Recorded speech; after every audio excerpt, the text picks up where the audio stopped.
بسم اللہ الرحمن الرحیم الحمد للہ والصلاة علی اہلہا اما بعد۔ یہ مسئلہ کئی لوگوں نے پوچھا کہ 10 محرم الحرام یوم عاشورہ جو اس سال 17 تاریخ کو آ رہی ہے، اس دن شادی یا منگنی وغیرہ کر سکتے ہیں؟ ہم نے ان سے پوچھا کیوں نہیں کر سکتے ہیں، تو انہوں نے کہا کہ یہ غم کا دن ہے،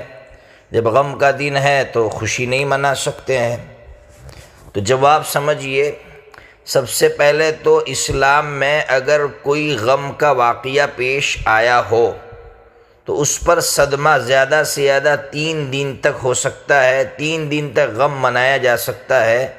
3 دن کے بعد غم منانے کی اجازت نہیں ہے۔ اور دلیل ترمذی شریف کے اندر حدیث ہے 1180 نمبر کی، حضرت ام حبیبہ رضی اللہ تعالیٰ عنہ کی روایت ہے کہ ان کے والد محترم ابو سفیان رضی اللہ تعالیٰ عنہ کا انتقال ہوا تھا،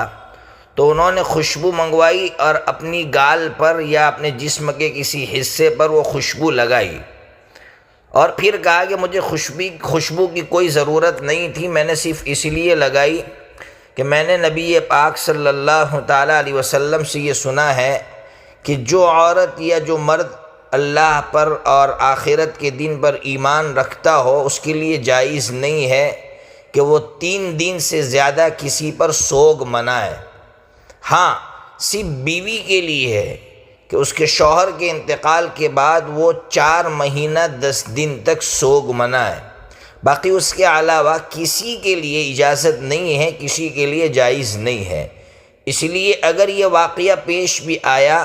تو اس میں اگر غم منایا جا سکتا تھا تو وہ صرف 3 دن تک تھا، اس کے بعد غم منانے کی اجازت نہیں ہے۔ اس لیے 10ویں تاریخ کو شادی بھی کر سکتے ہیں اور منگنی بھی کر سکتے ہیں۔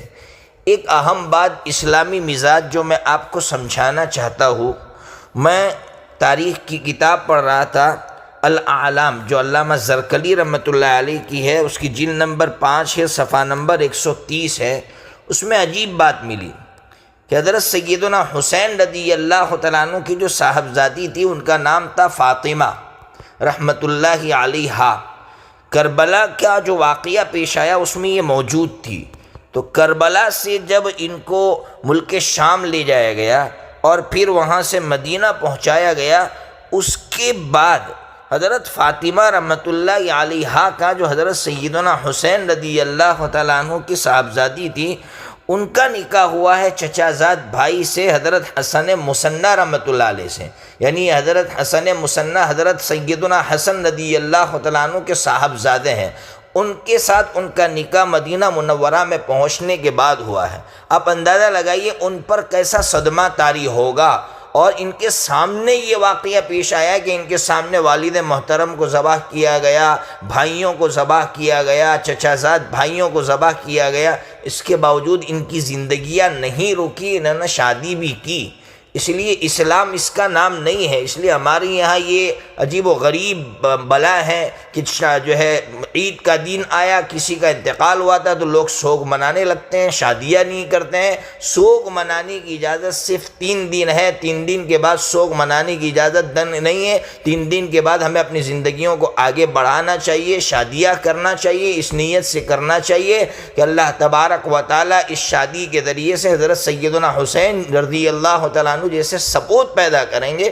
اس لیے اس سوچ کا خاتمہ ہونا چاہیے، اس سوچ کو ہمارے معاشرے سے ختم کرنا چاہیے۔ اور یہ جو شیعہ ہے جو یہ ماتم کرتے ہیں اور پھر دلیل یہ دیتے ہیں کہ نبی پاک صلی اللہ علیہ وسلم کا جب سر درد ہوا تھا تو آپ نے کہا تھا وا رأسا، تو آپ نے اپنے غم کا اظہار کیا تھا۔ ان ظالموں کو یہ معلوم نہیں ہے کہ نبی پاک صلی اللہ علیہ وسلم نے درد کے اظہار میں یہ جو جملہ کہا ہے، یہ جملہ آپ نے کوئی عبادت کے طور پر نہیں کہا ہے، آپ نے یہ جملہ ایک ضرورت کی وجہ سے کہا ہے، اور اس میں بھی کوئی ماتم نہیں کیا ہے۔ اس لیے اللہ تبارک و تعالی ہم کو اسلام سمجھنے کی توفیق عطا فرمائے۔ اور اسلام یہ ہے کہ 3 دن تک سوگ مناؤ، اس کے بعد سوگ منانے کی اجازت نہیں، اپنی زندگیوں کو آگے بڑھاؤ، نیکی کا کام کرو، اللہ کی خوشنودی حاصل کرو۔ اللہ تبارک و تعالی ہم تمام کو صحیح سمجھ عطا فرمائے۔